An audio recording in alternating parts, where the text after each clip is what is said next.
Bienvenue. Aujourd'hui, on plonge dans un sujet vraiment au cœur de tout, la relation parent-enfant. Et plus précisément, on va regarder ce qu'un document qui s'appelle Les devoirs des parents et l'épanouissement de l'enfant nous dit. L'idée, c'est de voir quelles sont ses responsabilités parentales, les fondamentales, et comment elles sont liées au bien-être, au développement de l'enfant. On va essayer de décortiquer un peu tout ça. Oui, c'est un sujet absolument central. Ce document, il est intéressant parce qu'il nous donne une sorte de cadre pour réfléchir à ses responsabilités. Souvent, on les ressent, bien sûr, mais là, c'est posé, clarifié. Tout à fait. Alors, pour commencer simple, comment ce document définit ces devoirs des parents? C'est quoi la définition de base qu'il propose? Alors, le texte est assez direct. Il parle de l'ensemble des obligations. C'est le mot important. Obligations des parents envers leurs enfants. Une responsabilité fondamentale. Et le but, il est double. Assurer le bien-être de l'enfant maintenant et favoriser son développement pour plus tard. Donc c'est pas juste une question de bon sentiment, hein, c'est vraiment présenté comme une nécessité pour que l'enfant se construise. Obligation, responsabilité fondamentale, d'accord? Ça pose le cadre, c'est assez fort comme terme. Mais est-ce que ça reste abstrait ou est-ce que le document donne des exemples concrets au quotidien? Ça ressemble à quoi ces obligations? Oui, oui, il devient très concret. Il liste plusieurs devoirs clés. Le premier, et ça peut peut-être surprendre au début, c'est le devoir de donner un nom et une nationalité. Un nom et une nationalité. On pourrait se dire que c'est juste de l'administratif, non? Pourquoi est-ce que la source insiste là-dessus comme un devoir si fondamental?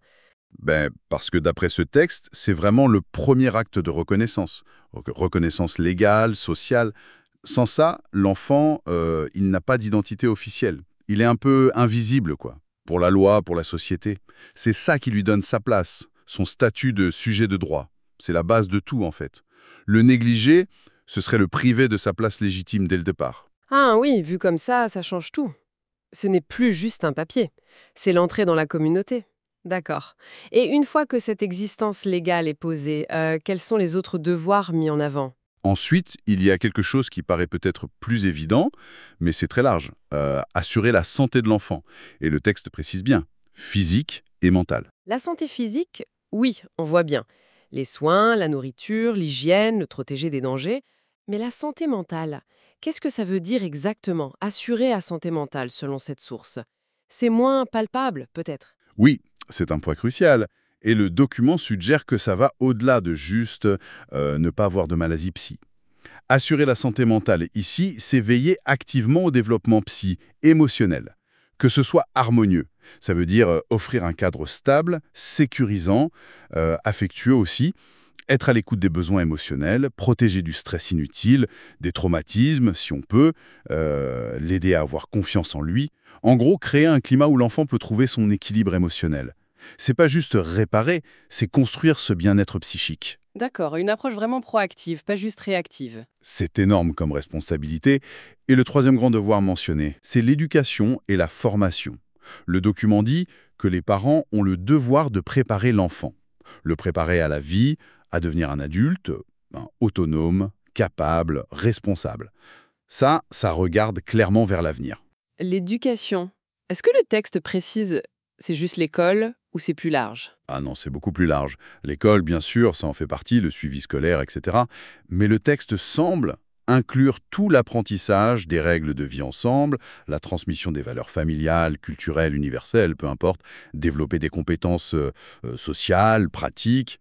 C'est lui donner les outils, quoi. Une boîte à outils pour qu'il comprenne le monde, qu'il puisse y agir, y trouver sa place. Le but, c'est qu'il puisse être un adulte libre et responsable plus tard. Nationalité pour exister légalement, santé physique et mentale pour être bien, éducation, formation pour l'avenir. Ok, on a déjà un triptyque assez solide là. Ça couvre vraiment des besoins essentiels. On sent que la source pose les bases. C'est exactement l'idée. Ce sont les fondations. Mais le document ne s'arrête pas là. Il ajoute d'autres aspects importants. Ah oui, j'ai noté aussi les mots égalité et protection. Comment ça s'intègre dans les deux voies, ça? Tout à fait. Alors, il y a ce devoir de garantir l'égalité entre tous les enfants de la famille. Le texte est clair, pas de discrimination. Que ce soit le sexe, l'ordre d'arrivée ou autre chose. Chaque enfant, d'après ce texte, il a droit à la même attention, aux mêmes soins, aux mêmes chances de se développer au sein de sa famille. Dans la famille. On pense souvent à l'égalité au sens large, mais là, c'est vraiment au cœur de la fratrie. Ça demande d'être vigilant contre le favoritisme, les comparaisons. Exactement. Une sorte de justice au quotidien dans le foyer. Et ça mène à l'autre point, la protection. Ce devoir-là est présenté comme absolument central. La protection, qu'est-ce que ça couvre selon le document? Juste les dangers physiques? Non, c'est très très large. Protéger contre toutes les formes de violence. Physique, oui, mais aussi psychologique, verbale, sexuelle. Et aussi contre l'exploitation, le travail des enfants, l'abus économique. Et, chose intéressante, le document parle même de protéger contre les effets des catastrophes, des conflits. Bon, dans la mesure du possible pour les parents, évidemment. Mais c'est vraiment l'idée d'être un bouclier pour l'intégrité de l'enfant. Toutes les formes de violence, l'exploitation, les catastrophes. C'est une vision très complète de la protection. Ça demande une attention de tous les instants, en fait. Oui. Et c'est là que le document fait une remarque que je trouve vraiment très structurante. Il dit qu'il y a un lien direct, une symétrie pour chaque droit fondamental de l'enfant. Eh bien, il y a un devoir correspondant pour les parents. Droit à un nom, devoir de le donner. Droit à la santé, devoir de l'assurer. Éducation, devoir d'éduquer. Protection, devoir de protéger. Égalité dans la famille, devoir de la garantir. Ah oui, c'est frappant cette mise en parallèle. Ça rend les droits de l'enfant beaucoup plus concrets en fait. Ils ne sont pas juste des idées en l'air, ils s'ancrent dans ce que les parents doivent faire selon ce texte. Pourquoi c'est important de le souligner comme ça? Quelle est la force de cette vision? Je crois que la force, c'est de montrer que les droits de l'enfant, ce n'est pas seulement une belle déclaration ou un truc qui concerne juste l'État. Ça se joue d'abord dans la famille. Ça donne aux parents un rôle hyper actif, indispensable pour que ces droits deviennent réels. Ce n'est pas qu'une question d'amour, même si c'est essentiel, c'est aussi accomplir des obligations qui ont une vraie contrepartie pour l'enfant. Ça donne un cadre éthique et même un peu juridique très fort à la parentalité. Je vois. Ça ancre les droits dans le quotidien de la relation. Mais cette relation, justement, est-ce qu'elle est décrite comme à sens unique? Est-ce que tout pèse sur les parents ou est-ce que la source parle aussi d'un rôle pour l'enfant? Peut-être même de devoir pour lui? Très bonne question, ça touche à la dynamique. Et oui, le document aborde ce point. Il parle d'un impératif du côté de l'enfant. Cet impératif, c'est d'écouter et de mettre en pratique les conseils que les parents lui donnent, pour son bien. Écouter et mettre en pratique les conseils. Intéressant. Comment on doit comprendre cet impératif? C'est une condition? Genre si l'enfant n'écoute pas, les parents n'ont plus de devoir? Ou c'est présenté autrement? Non, ce n'est pas formulé comme une condition stricte. C'est plutôt présenté comme la contrepartie logique, souhaitable dans une relation saine. Ça suggère que la relation parent-enfant, idéalement, c'est un échange, basé sur le respect mutuel, la confiance. L'idée derrière, on dirait, c'est que si les parents font leur job, sérieusement, protéger, éduquer, soigner, ils créent un climat de confiance, de légitimité. Et ça devrait normalement encourager l'enfant à écouter leurs conseils. Donc c'est pas une obéissance aveugle, hein. C'est plutôt une écoute attentive des conseils donnés dans son intérêt par des parents qui montrent qu'ils s'occupent de son bien-être. D'accord, une réciprocité qui est attendue, mais qui se base sur la confiance que les parents arrivent à inspirer en faisant bien leur part. Ça suggère que l'autorité parentale, vue par la source, elle se gagne par la responsabilité qu'on assume.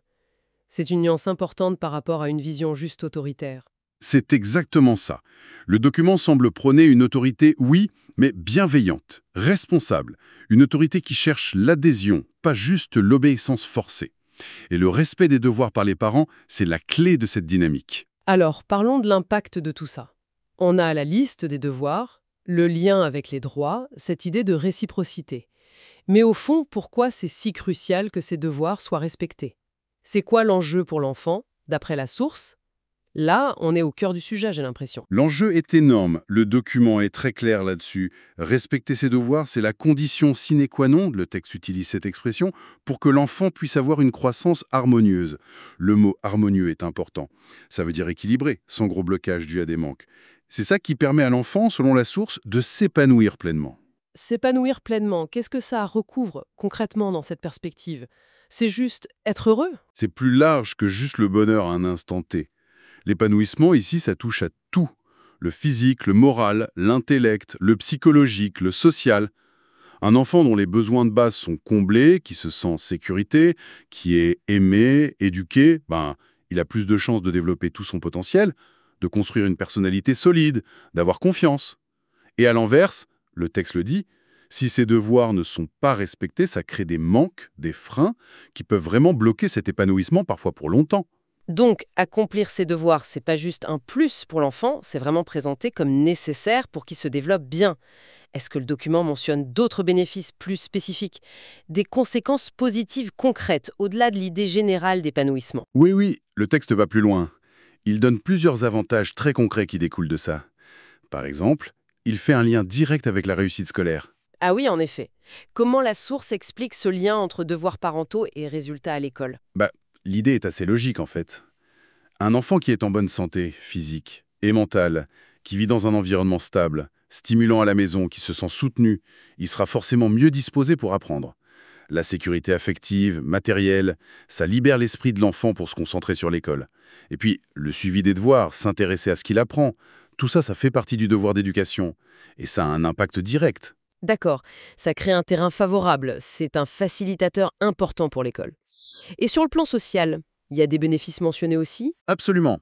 Le document souligne que c'est beaucoup par là, par l'exercice des devoirs parentaux, que l'enfant apprend comment fonctionne la vie en société.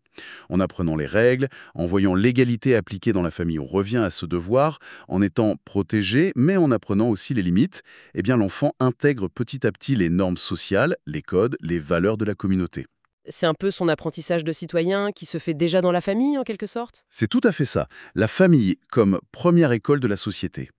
Et cet apprentissage précoce des règles du jeu, des droits, des devoirs, c'est vu comme crucial. Et logiquement, le document conclut que ça facilite beaucoup l'insertion sociale de l'enfant quand il devient adulte. Comment ça facilite l'insertion sociale future, concrètement? Selon ce texte, un enfant qui part avec une base solide, santé, éducation, sécurité, valeurs, il est mieux équipé pour entrer dans le monde adulte. Il aura développé des compétences sociales, il saura mieux créer des relations saines, il comprendra mieux ce que la société attend, il trouvera plus facilement sa place, au travail, dans la vie sociale, il sera plus à même de devenir un membre actif, constructif. En fait, si on prend un peu de hauteur, on voit que bien faire son travail de parent, selon ce texte, ça ne bénéficie pas juste à l'enfant, ça aide toute la société, ça prépare une société plus équilibrée pour demain. C'est très clair. Ça montre bien que l'enjeu dépasse le cercle familial. Ces devoirs ont une vraie dimension sociétale, d'après la source. Alors, si on devait résumer l'essence de ce document, le message vraiment central, ce serait quoi?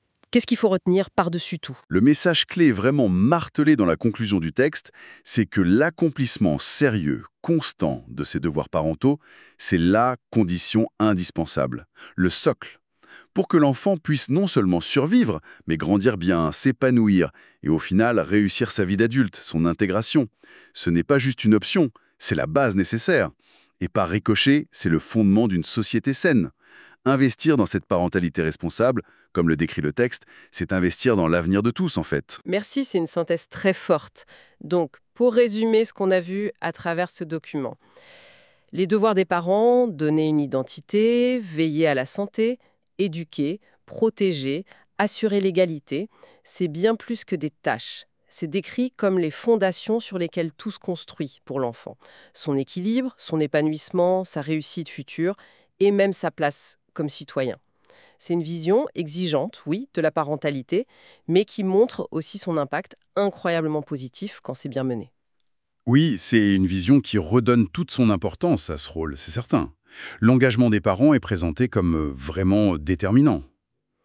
Avant qu'on termine, est-ce qu'il y a une dernière idée, peut-être, une question que ce texte soulève et qui mériterait qu'on y réfléchisse encore un peu?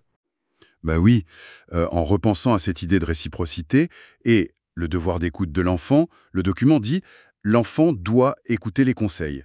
Mais ça m'amène à une question qui est peut-être juste en filigrane dans le texte, mais qui me semble importante. À quel point la manière dont les parents remplissent leurs devoirs influence la capacité et même la volonté de l'enfant d'écouter?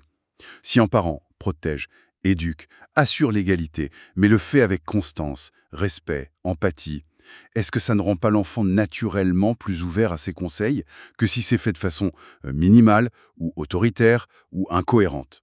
Autrement dit, est-ce que le comment on fait les choses en tant que parent n'est pas aussi, voire plus important que le quoi, pour justement susciter cette écoute en retour? C'est une piste de réflexion, je trouve, sur l'interaction fine entre la qualité de la responsabilité parentale et la relation elle-même. C'est une excellente question pour finir. Effectivement, ça nous pousse à regarder au-delà de la liste des devoirs, pour penser à la qualité de la mise en œuvre et son effet sur la relation. Une belle invitation à la nuance. Merci beaucoup pour cette analyse très éclairante à partir de notre document source. Avec plaisir. C'est un sujet passionnant qui ouvre beaucoup de portes. Et merci à toutes et à tous de nous avoir suivis pour cette exploration des devoirs parentaux et de leurs liens essentiels avec l'épanouissement de l'enfant. À très bientôt.